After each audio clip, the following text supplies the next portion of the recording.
welcome to Undercurrent. It's great to have your company. We're here today in the Murray Street Mall with the giant Perth cactus. I'll leave it at that. In this episode, we're going to ask you the question, is nuclear energy a viable power source long-term for Western Australia? But first, Colin Barnett has finally signed up to the Gillard government's multi-billion-dollar disability reform package, despite his concern about Commonwealth interference in state-based health issues. But what does this mean for West Australians? We find out.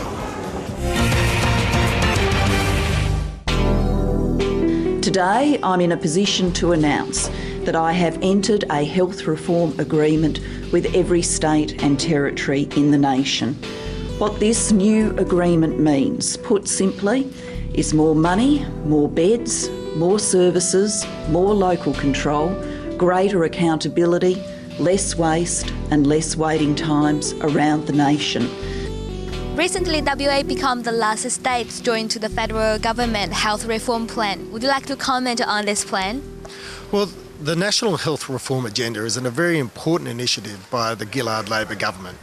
What it will do was revolutionise the way we deliver healthcare in Australia. In Western Australia, we had a particular problem with the way that the healthcare package was put together because it involved a surrender of a much higher part of our GST take. So what we had clouding the national health reform debate was an issue about state-federal financial relationships, and that was disappointing. But the state government has now signed up to that program, and it's important that we lock in the reforms so that we can improve healthcare services in Western Australia. What the major reform will be in terms of the National Health Reform Agenda will be extra resources flowing from the federal government to WA hospitals. So the growth in demand for hospital care will be in large part taken up by the federal government.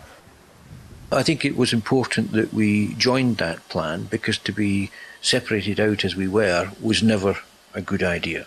Unfortunately, the reforms associated with that are much more minimal than I would like to have seen. I think the main problem really is that the health service, both in WA and in the country as a whole, is very much hospital focused. And we are about to open in Western Australia the Fiona Stanley Hospital. Now, there's been a lot of talk about what that costs to build. My big worry is what it's going to cost to run it. Too often you can come up with a plan that has lots of good words, lots of good intentions, but if there's no money behind it to actually implement it, it doesn't happen. So what we really need to do is to have a situation where the governments, whether it be federal governments or state governments, commit to a plan and how to get there. So not to say this is where we aim to be, but say this is where we're going to be and this is how we're going to get there. And so I'm very supportive of that approach. Speaking with carers, there are two major things that they feel that the system isn't working for them. One is that they don't feel that there's enough services for people with mental health issues. And the second thing that mental health carers have got an issue with, a major issue with, and that is them not being heard and listened to.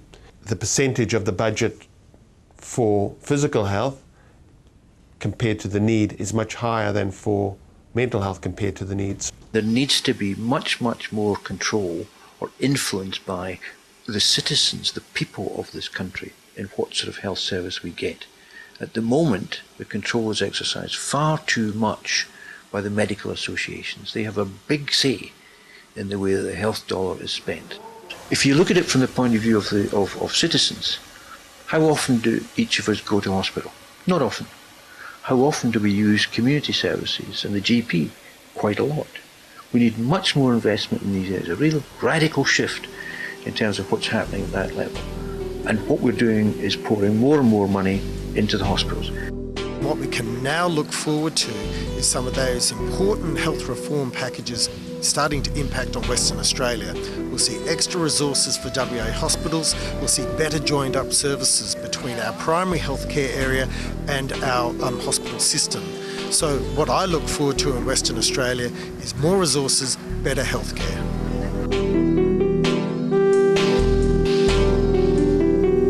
We will see what change this health reform plan will bring to Western Australia people. Jing Jing Zhang reporting for Undercurrent. Now, the last couple of weeks saw the WA Poetry Festival take place, but fret not if you've missed it, because Undercurrent was there to capture all the highlights.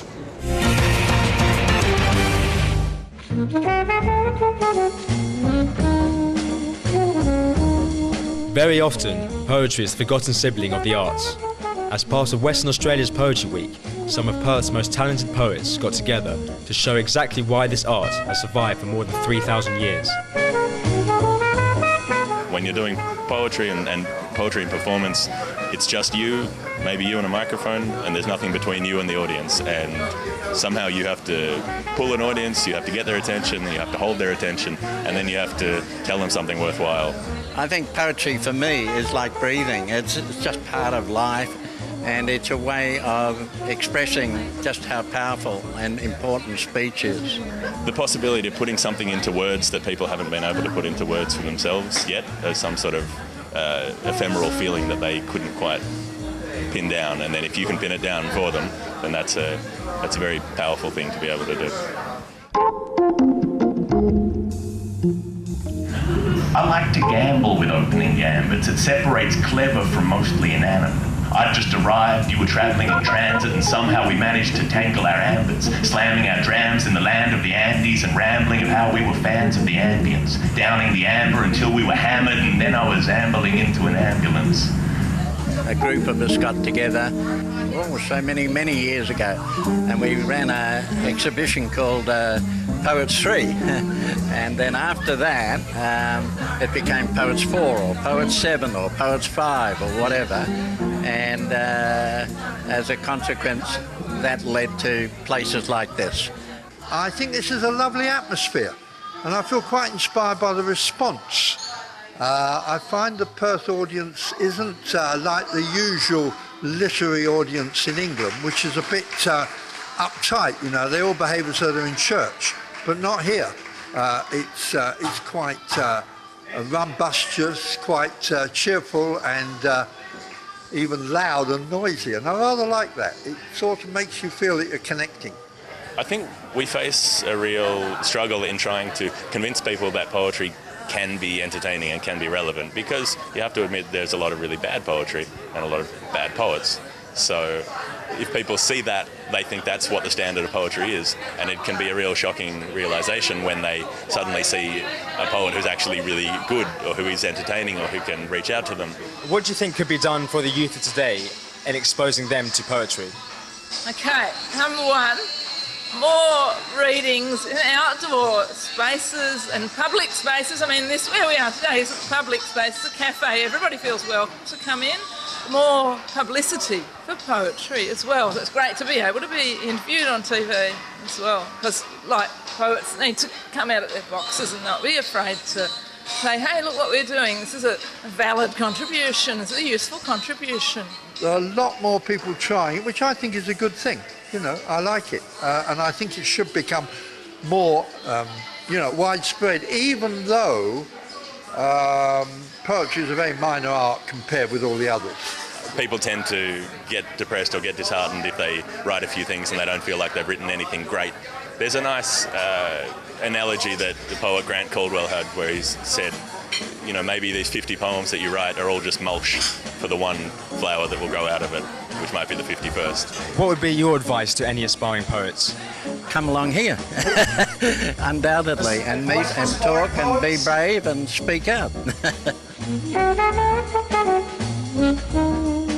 It appears poetry requires a mixture of passion, persistence, and the confidence to speak your mind. National Poetry Week begins on Monday, the 5th of September. I'm Joe Lobo, reporting for Undercurrent.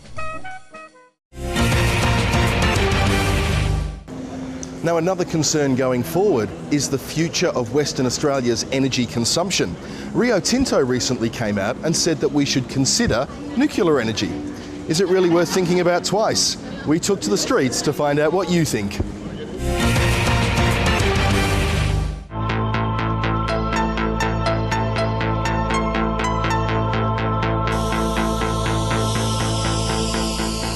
One of the world's biggest mining giants, Rio Tinto, has approached the WA state government and encouraged them to consider nuclear energy to supply WA's electricity needs. To find out what you think about this, we hit the streets of Perth. I think we'll eventually have to use it, whether we like it or not. At the moment, no one wants to use it because of Japan. Hard question. Look, as long as it's done safely, I'd probably support it. Probably not a good idea. No? We could go a more sustainable energy. I think nuclear energy is good. Do you? Cost effective. No way. Nah. Where are they going to put all the waste? You know? Yeah, not just that. I reckon it shouldn't be nuclear power, full stop. Can I ask why is that? Because I think it's dangerous. And quite possibly there could be nuclear escapes. Do you think we should completely rule it out? I don't think you can completely rule anything out. You've got to be open, but you'd have to be confident that it's worth the risk. It should be ruled out for the moment, but I think there's no doubt about it that with energy, the way it is and the depletion of all the different things, and also with the fallout from it, that in the end they will have to use it. Why do you think it's a negative solution? Because there's so many other better energy resources that we can use. Better ways of getting natural power, or green power, should I say, than nuclear power plants. I think there's enough wind and sun and hot rocks and waves and all those sorts of things. So I think and natural gas, don't use nearly enough natural gas. And why do you think nuclear energy is not a good idea for WA? Because it's very dangerous. You know, look around, look at New Zealand, etc. You know, I mean, which countries are going ahead with it? You know, I'm not going to put my children at risk for a few dollars. No way. No. How can it be done safely, do you think? Well, I think if you look at what's happening in Japan, you get a bit worried about what could happen if we don't set it up properly and don't have the expertise here to manage and operate it properly. So that's clearly the biggest risk. Do you think it should be ruled out completely? I would rule it out completely.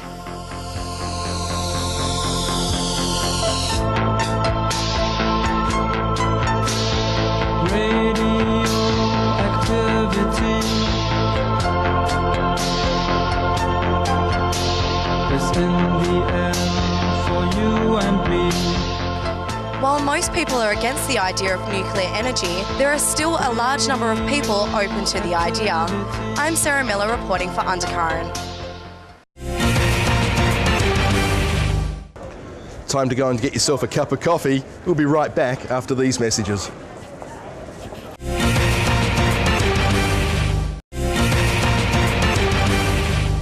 Welcome back to Undercurrent. In our next story, Sarah Miller investigates Australia's past forced adoption practices and brings some truth to light.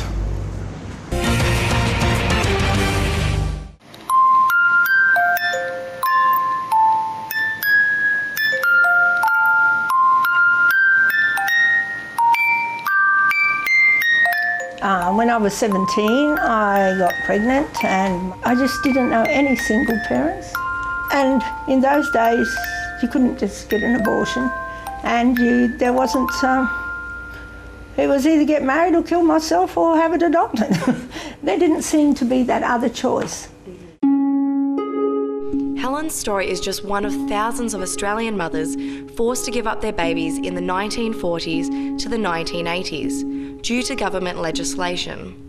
It was not until the late 1980s that the Australian government recognised the unjust practice of forced adoption.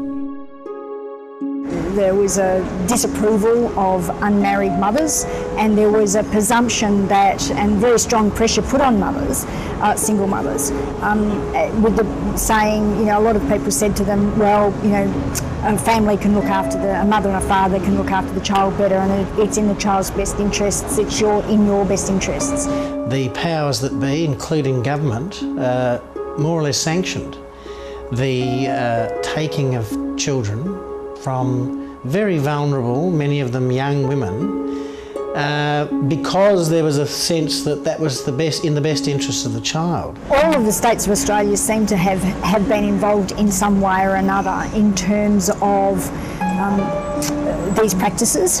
They were very strong adoption policies at the time. Many women found and report now that they simply were forced, that there was no option given to them. The only option was for them to sign a piece of paper that relinquished the child. In my case, that was the process. So one day a man comes in and to the hospital, because I was a single mother, and says, you're giving your child up for adoption, you have to sign here. You know, some of these stories that I've heard firsthand from mothers who were forced to give their children up for adoption are harrowing. Mothers who had their faces covered or shielded so that there was even no sight contact with the child at the moment of birth. Mothers who snuck out of their hospital beds down to the nursery to try and get a glimpse of their child that they'd been given, they'd given birth to. And everybody that we've met, lots of women in over the years who've lost their children to adoption, who've tried to go and get them back, even the next day, and been told, no, you can't, no, they've been already adopted or they've been taken away. Or in Tasmania, a lot of mothers were just told their child was dead. So it's important to note that this has happened in Western Australia. And so there's been a very strong campaign focused on forced adoptions and recognition that forced adoptions occurred. And so there's been quite strong campaigns, and I am pleased to say that the West Australian government recognised that this was a past injustice and has made an apology. I thought it was very good to have that formal apology there, for the reasons that it acknowledged that things weren't done legally and correctly, and that it was a bad way that mothers were treated. Well, I hope the Barnett government doesn't decide that the apology is the be-all and end-all, because that is a risk. An apology is only one part of this. You know, that's really very much the symbolic aspect. What we need to do then is make sure that you have support services in place. So I hope out of the Senate inquiry that the federal government recognises that there is a need for boosting of support services for women and their families. The government's never assisted me in any way. I would think what's needed to help people who are still in a lot of pain is access to counselling, etc. And another thing that's needed to help people is being able to find their families. That's the only thing that helped me heal, finding my daughter. Because the numbers are quite remarkable. I mean, we're not talking about 1,000 or 2,000 people here. We are talking essentially about tens of thousands, if not a couple of 100,000 women directly impacted. But then, of course, there's the children. Dare I say, and government doesn't like hearing words like compensation, but dare I say that may need to be something that is considered in the longer term. We would really like to have adoption abolished, that where a child needs the permanent care of somebody other than its parents, you have a guardianship, and that they're not owned by different people without rights to their own name, family history and things like that.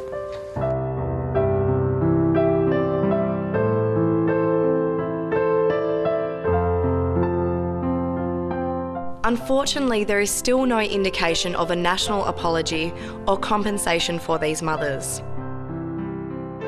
I'm Sarah Miller reporting for Undercurrent.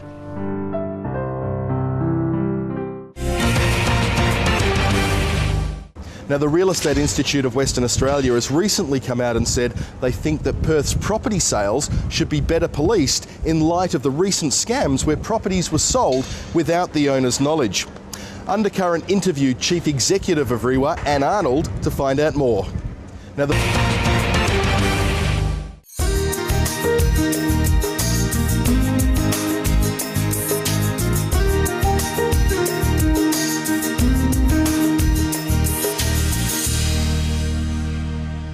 my name's Anne Arnold and I'm the Chief Executive of the Real Estate Institute.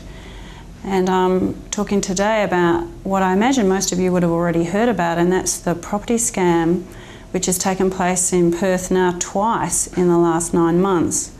It was the result of criminal activity. People managed to breach communication channels between the owner of the property and the agent who managed the property as a rental while the owner lived overseas.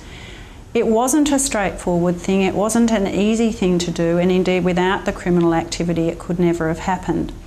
So it's perhaps important to reassure people that whilst it happened, it isn't common, and only 2 of these have ever taken place in the over 100 years that we have had our current system of transferring titles in Western Australia.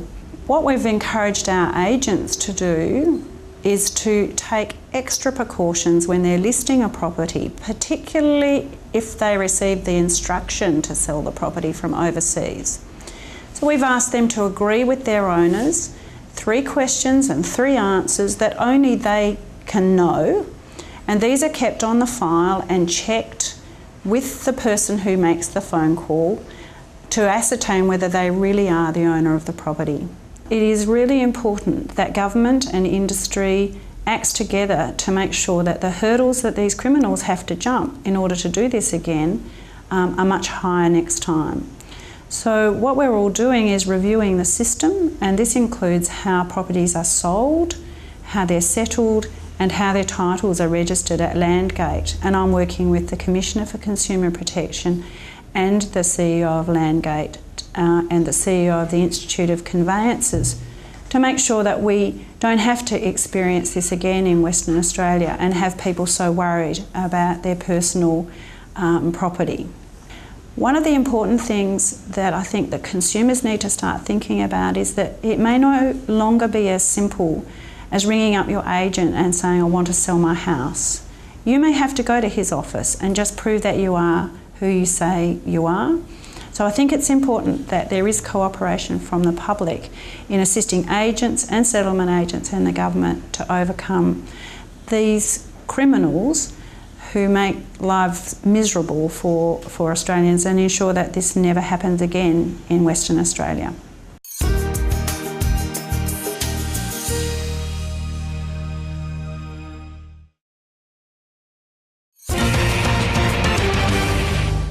Finally tonight, thanks to John Hughes, Nick Hayes absolutely catches up with Tim Gossage, well-known sports commentator. They talk about everything from sport through to politics.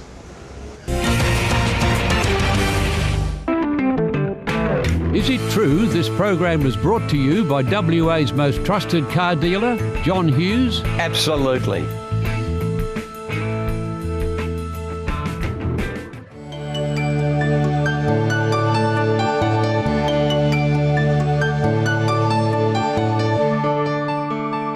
Tim, thanks for joining us. Pleasure. Are you the most outspoken sports presenter in Western Australia? Probably the most outspoken in Australia, to be honest, Nick. Yeah, I like to be. I like to have my opinions, and I think that's healthy. I think we're all entitled to have opinions. Doesn't make me right all the time, but yeah, I like to get it out there and ruffle a few feathers. Sport in Western Australia, is it strong? I think we go through patches. I'm worried about the international sport. I mean, we've fought very hard to keep the Hopman Cup. And I think we're starting to, again, start to see the best players want to come here. We saw Djokovic last year and had that wonderful season. Football's always going to be strong. I'd love cricket to be strong again. We don't probably have the personalities in sport that I think we could have, you know, from the Lily Marsh era, even the Adam Gilchrist era that has probably moved on.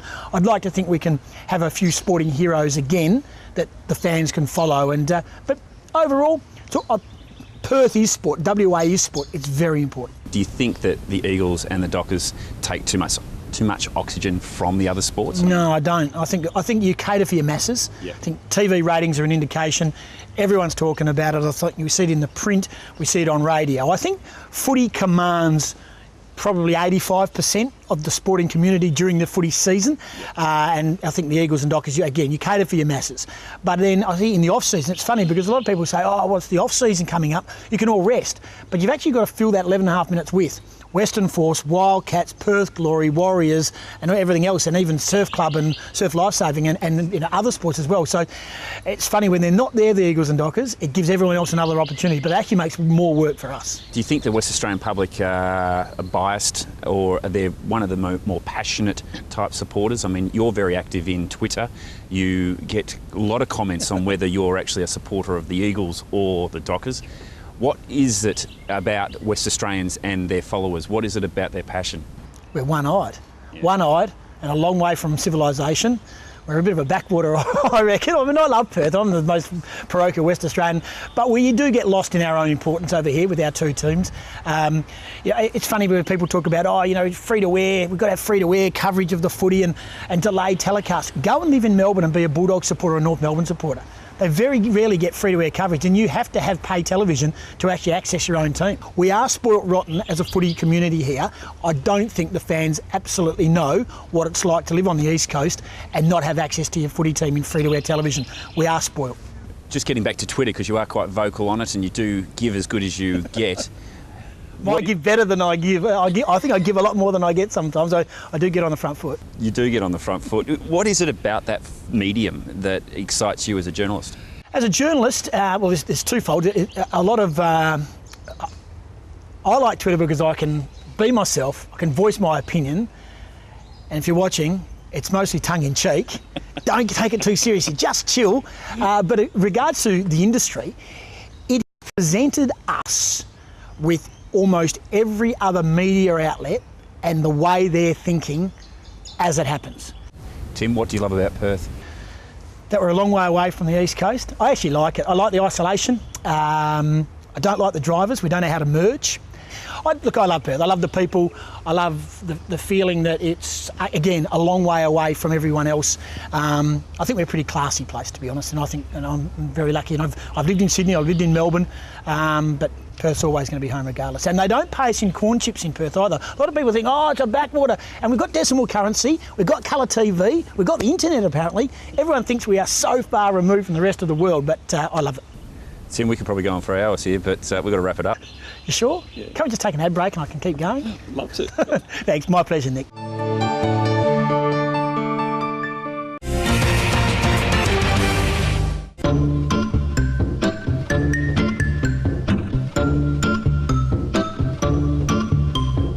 Well, that's it for this week's episode of Undercurrent. It's been terrific to have your company.